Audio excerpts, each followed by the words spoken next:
కాస్త అన్నవరం ప్రసాదంలా అనిపించే గోధుమ నూక ప్రసాదం రెసిపీని ఈరోజు మీతో షేర్ చేసుకుంటున్నానండి. నమస్తే, నేను Harinamani. Welcome back to our channel Harinamani's kitchen. దీనికోసం ముందుగా ప్యానెల్లో నెయ్యి వేసుకుంటున్నానండి. 1 స్పూన్ వరకు ఆవు నెయ్యి వేసుకున్నాను. ఇప్పుడు ఇందులో కొద్దిగా జీడిపప్పు వేసుకుని బాగా వేయించుకోవాలి. మీకు నచ్చితే కిస్మిస్, బాదం కూడా వేసుకోవచ్చండి. నేను ఓన్లీ జీడిపప్పు మాత్రమే వేసాను. వేసి బాగా వేగిన తర్వాత ఒక బౌల్లోకి తీసి పక్కన పెట్టేసుకున్నా.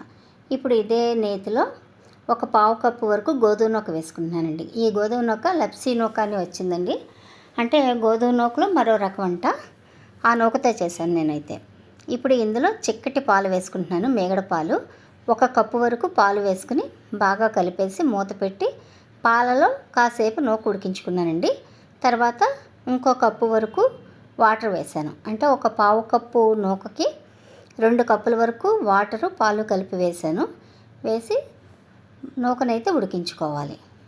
మధ్య మధ్యలో కలుపుకుంటూ ఉండాలండి. స్టవ్నైతే సిమ్లోనే ఉంచుకుని ఉడికించుకోవాలి. ఓకేనండి. ఇప్పుడు నూక అయితే బాగా ఉడికిపోయింది. ఉడికిపోయిన తర్వాత 1/4 కప్పు వరకు బెల్లం వేసుకుంటున్నాను నేను. అంటే నూక ఎంతైతే తీసుకున్నామో అంతే బెల్లం వేసుకున్నాను. మీకు ఇంకా తీపి కావాలంటే మరి కాస్త బెల్లం యాడ్ చేసుకోవచ్చు. ఓకేనండి. ఇప్పుడు ఈ బెల్లం అంతా కరిగిపోవాలి. కరిగి పాకం వచ్చే వరకు స్టవ్నైతే సిమ్లోనే ఉంచాను నేను. ఓకేనండి. ఇప్పుడు పాకం బాగానే వచ్చేసింది కదా. ఇప్పుడు ఇందులో 1 స్పూన్ నెయ్యి వేసుకుంటున్నాను నేను. నెయ్యి వేసి బాగా కలిపేసుకోవాలి. మధ్య మధ్యలో కలుపుకుంటూ ఉండాలండి. మనకి బెల్లం అంతా కూడా బాగా పాకం వచ్చే వరకు కరిగించుకుని కలుపుకుంటూ ఉండాలి. ఓకేనండి. దగ్గర పడుతుంది కదా. ఇప్పుడు మళ్ళీ ఇంకొక స్పూన్ వరకు నెయ్యి వేసుకుందాము. నెయ్యి ఎంత వేస్తే అంత టేస్ట్ ఉంటుందండి.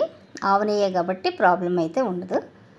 ఓకే, బాగా కలిపేసుకోవాలి. స్టవ్ని అయితే హై ఫ్లేమ్లో పెట్టేసుకున్నానండి. ఇప్పటి నుంచి హై ఫ్లేమ్లో పెట్టుకుని బాగా కలుపుకుంటూ ఉండాలి. కాస్త నెయ్యి వేసుకుంటున్నాను నేను.